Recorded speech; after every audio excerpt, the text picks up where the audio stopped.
1 বছর ধরে চিকিৎসা নিচ্ছেন তবুও বাচ্চা হচ্ছে না। সমস্যাটা কোথায়? স্বামী স্ত্রীর, নাকি এমন কিছু যা এখনো আপনি জানেন না? আসসালামু আলাইকুম রহমতুল্লাহ। বন্ধুরা, আজকে কথা বলবো আমাদের সমাজের কিছু নারী পুরুষের আত্মচিৎকার, মনের দুঃখ কষ্ট, যেগুলো নিজেকেই বয়ে বেড়াতে হয়, কারোর সাথে শেয়ার করতে পারেন না। এমন একটি বিষয় নিয়ে কথা বলবো, সেটি হলো বন্ধ্যাত্ব।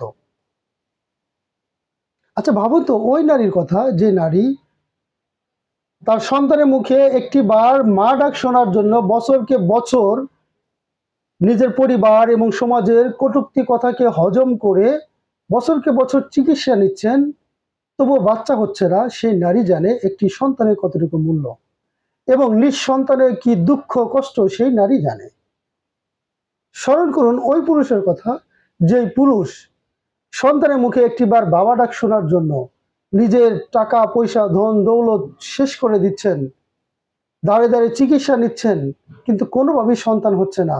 সেই পুরুষ জানে একটি সন্তানের কতটুকু মূল্য এবং নিঃসন্তানের কতটুকু দুঃখ কষ্ট সেই পুরুষই জানে। আজকে কথা বলবো বন্ধ্যাত্বর মূল কারণ, কি কি সমস্যার কারণে বন্ধ্যাত্ব হয়ে থাকে, এবং আপনারা যারা এই বন্ধ্যাত্বের সমস্যায় ভুগছেন, বিভিন্ন জায়গায় চিকিৎসা নিচ্ছেন কিন্তু কোনোভাবেই রেজাল্ট হচ্ছে না, বাচ্চা হচ্ছে না, আজকের এই ভিডিওটি তাদের জন্য খুবই গুরুত্বপূর্ণ। সো ধৈর্য ধরে ভিডিওটি শেষ পর্যন্ত দেখতে থাকুন। চলুন মূল আলোচনায়। ইনফার্টিলিটি অর্থাৎ বন্ধ্যাত্ব। বন্ধ্যাত্বের প্রকারভেদ: প্রাইমারি ইনফার্টিলিটি, যারা বাচ্চা কনসেপ্টই করেনি; সেকেন্ডারি ইনফার্টিলিটি, যারা 1-2 বার বাচ্চা কনসেপ্ট করেছিল বাট পরবর্তীতে আর বাচ্চা কনসেপ্ট করছে না। ফিমেল ইনফার্টিলিটি, নারীদের বন্ধ্যাত্বের কারণ, নারীদের বন্ধ্যাত্বের মূল কারণ হলো পিসিওএস, পলিসিস্টিক ওভারি সিনড্রোম, অর্থাৎ অনিয়মিত বা অনুপস্থিত মাসিক। প্রতি মাসে মহিলাদের মাসিকের শেষে একটি পরিপক্ক ডিম্বাণু বের হওয়ার কথা, কিন্তু এই মাসিক সংক্রান্ত বিভিন্ন সমস্যার কারণে এই ডিম্বাণু বের হতে পারে না, যার কারণে মহিলাদের বন্ধ্যাত্ব সমস্যা দেখা দেয়। হরমোনাল ইমব্যালেন্স, হরমোন সংক্রান্ত সমস্যার কারণে আমাদের কাছে অনেক রোগী এসে বলে তার মাসিক সংক্রান্ত কোনো সমস্যা নেই কিন্তু বাচ্চা কনসেপ্ট করতেছে না, এবং তারা এই কথা বলে যে ডাক্তার দেখিয়েছে, অনেক পরীক্ষা নিরীক্ষা করার পরে তারা বলেছে হরমোনের সমস্যা, হরমোনের কারণে এই সমস্যাটি হচ্ছে। প্রবলেমের কারণেই অনেক সময় বন্ধ্যাত্ব দেখা দেয়। সে বলে যে তার ফ্যালোপিয়ান টিউব ব্লক হওয়ার কারণে তার বন্ধ্যাত্বের সমস্যা হচ্ছে, ডিম্বাণু বের হতে পারে না। আর ব্লক হওয়ার কারণে যেহেতু ডিম্বাণু বের হতে পারে না, যার কারণে বন্ধ্যাত্বের সমস্যা হয়ে থাকে। ইউটেরাস প্রবলেম, অনেকের ক্ষেত্রে দেখা যায় ইউটেরাসের সমস্যার কারণে বন্ধ্যাত্বের সমস্যা হয়ে থাকে, বিশেষ করে যারা টিউমার অপারেশন করে থাকে, অথবা যারাতে টিউমার রয়েছে, ফাইব্রয়েড রয়েছে, অথবা যৌনবাহিত রোগ ক্যারি করতেছে, অথবা জরায়ু যদি ঢিলা হয়ে যায়, সেক্ষেত্রে এই সমস্যাটি হতে পারে।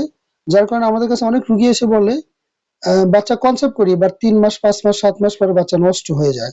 এটি হলো জরায়ু প্রবলেম, কারণ বাচ্চা এই জরায়ুতে বেড়ে ওঠে। এই বাচ্চার বেড়ে ওঠার জায়গা যদি উপযোগী না হয়, সেক্ষেত্রে বন্ধ্যাত্বের সমস্যা হয়ে থাকে, অর্থাৎ বাচ্চা কিছুদিন পরে নষ্ট হয়ে যায়। বয়স সংক্রান্ত সমস্যা, অর্থাৎ নারী পুরুষ উভয় যদি লেট ম্যারেজ হয়ে থাকে, সেই ক্ষেত্রেও বন্ধ্যাত্বের সমস্যা হয়ে থাকে, কারণ বয়স যখন বেশি হয়ে যায় তখন পুরুষের শুক্রাণুর সংখ্যা কমে যায়, শুক্রাণুর সংখ্যা, মান, গতি ইত্যাদি সমস্যা দেখা দেয়। আর হরমোন সংক্রান্ত বিভিন্ন সমস্যা দেখা যায়, অর্থাৎ টেস্টোস্টেরন হরমোন কমে যায়, যার কারণে বন্ধ্যাত্ব সমস্যা হয়ে থাকে। এবং মহিলাদের ক্ষেত্রে দেখা যায় ডিম্বাণুর মান কমে যায় এবং হরমোনের সমস্যা দেখা যায়, এবং জরায়ু সংক্রান্ত বিভিন্ন ধরনের রোগবালাই দেখা যায়, যার কারণে বন্ধ্যাত্বের সমস্যা হয়ে থাকে। যদি নারী পুরুষ উভয়ের ক্ষেত্রে যদি ওজন যদি বেশি হয়ে থাকে, বেশি মোটা বা স্বাস্থ্যবান এবং ওজন যদি বেশি থাকে, সেক্ষেত্রে মহিলাদের ক্ষেত্রে কনসেপ্ট করতে সমস্যা হয়, এবং পুরুষের দেখা যায় হরমোনাল সমস্যা হয়ে থাকে, যার কারণে বাচ্চা কনসেপ্ট করে না, বন্ধ্যাত্বের সমস্যা হয়ে থাকে। এবং বংশগত যদি কোনো সমস্যা থাকে, অনেক মহিলাদের দেখা যায় বংশগত সমস্যার কারণে তারা বাচ্চা কনসেপ্ট করে না। মূলত এই ধরনের সমস্যার কারণে বন্ধ্যাত্বের সমস্যা দেখা দেয়। মেল ইনফার্টিলিটি, পুরুষদের বন্ধ্যাত্বের মূল কারণ হলো শুক্রাণু সমস্যা, অর্থাৎ স্পার্ম ডিসঅর্ডার, শুক্রাণু সংক্রান্ত বিভিন্ন ধরনের সমস্যা। চলুন জানা যাক কি কি ধরনের সমস্যা হয়ে থাকে শুক্রাণুতে। প্রথম আমাদের কাছে অনেক রোগী রিপোর্ট নিয়ে আসে যেখানে লেখা থাকে লো স্পার্ম কাউন্ট, শুক্রাণু সংখ্যা কম।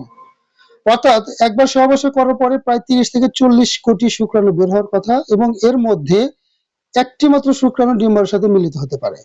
এখন এখন বিষয়টি যদি এমন হয় শুক্রাণুর সংখ্যাই কম, সেক্ষেত্রে বন্ধ্যাত্ব সমস্যা হবে, এটাই স্বাভাবিক। আমাদের কাছে অনেক রোগী আছে যাদের রিপোর্টে লেখা থাকে হলো অ্যাজোস্পার্মিয়া, অর্থাৎ শুক্রাণু নেই, বীর্যে শুক্রাণু নেই। শুক্রাণু যদি না থাকে তাহলে বাচ্চা হওয়া সম্ভব না। শুক্রাণু সংক্রান্ত আরেকটি সমস্যা হলো পোর মোটিলিটি, শুক্রাণু গতি কম, অর্থাৎ স্পার্ম ঠিক মতো সামনে এগোতে পারে না। সামনে যেহেতু এগোতে পারে না, যার কারণে এটি সঠিক সময় ডিম্বাণুর সাথে মিলিত হতে পারে না, এজন্য বন্ধ্যাত্ব সমস্যা দেখা দেয়। শুক্রাণু সংক্রান্ত আরেকটি সমস্যা হলো অ্যাবনর্মাল মরফোলজি, শুক্রাণুর গঠন ত্রুটি অর্থাৎ গঠনের সমস্যা, স্পার্মের আকার বা গঠনের ত্রুটি থাকা। এই গঠনগত সমস্যার কারণে এই বন্ধ্যাত্ব সমস্যা দেখা দেয়। আর এই শুক্রাণু সংক্রান্ত সবগুলো সমস্যাই হয় হলো যৌন সমস্যা থেকে। যৌন সমস্যার মধ্যে রয়েছে দ্রুত বীর্যপাত, এরপরে ইরেকটাইল ডিসফাংশন, হরমোনাল সমস্যা। এই সবগুলো কারণেই দেখা যায় পুরুষের বন্ধ্যাত্বের মূল কারণ হয়ে থাকে। এবং কিন্তু ভেরিকোসেল বা যাকে আমরা একশিরা বলে থাকি, এই একশিরা কারণেও এই সমস্যা হতে পারে। পুরুষের ক্ষেত্রে যদি টেস্টোস্টেরন হরমোন কমে যায়, সেই ক্ষেত্রে বন্ধ্যাত্ব সমস্যা দেখা দিতে পারে। এবং ধূমপান, অ্যালকোহল বা মাদক দ্রব্য যদি সেবন করে থাকে, সেই ক্ষেত্রেও বন্ধ্যাত্ব সমস্যা হয়ে থাকে। ডায়াবেটিস, কিডনি, হার্ট, লিভার এর দীর্ঘমেয়াদী রোগ, এর কারণেও দেখা যায় বন্ধ্যাত্ব সমস্যা দেখা দিতে পারে। যৌনাঙ্গে যদি আঘাত পেয়ে থাকে, সেই ক্ষেত্রে পরবর্তীতে গিয়ে বন্ধ্যাত্ব সমস্যা হতে পারে। এইগুলো হলো নারী এবং পুরুষের বন্ধ্যাত্বের মূল কারণ এবং এই সমস্যাগুলোর কারণেই বন্ধ্যাত্ব দেখা দেয়। সো আপনাদের যদি এই ধরনের কোনো সমস্যা থেকে থাকে তাহলে অবশ্যই চিকিৎসা নেবেন। সর্বোপরি কথা হলো বন্ধ্যাত্ব এটি একটি চিকিৎসাযোগ্য সমস্যা। সো এটাতে লজ্জা না পেয়ে, ভয় না পেয়ে ডাক্তারকে সঠিক তথ্য দিন, তাহলে অবশ্যই সঠিক তথ্য দিয়ে সঠিক হোমিওপ্যাথি চিকিৎসা নিন, তাহলেই এই বন্ধ্যাত্ব সমস্যার সমাধান সম্ভব এবং বাচ্চা হওয়া সম্ভব। আপনারা যদি এ ধরনের কোনো সমস্যা ভুগে থাকেন অবশ্যই কমেন্টে জানাবেন। নিয়মিত বন্ধ্যাত্ব সম্পর্কে নিয়মিত ভিডিও পেতে পেজটি ফলো দিয়ে সাথেই থাকুন। আজ এ পর্যন্তই, পরবর্তীতে অন্য কোনো ভিডিও নিয়ে আপনার সামনে উপস্থিত হব। সে পর্যন্ত সবাই ভালো থাকবেন, সুস্থ থাকবেন। আল্লাহ হাফিজ।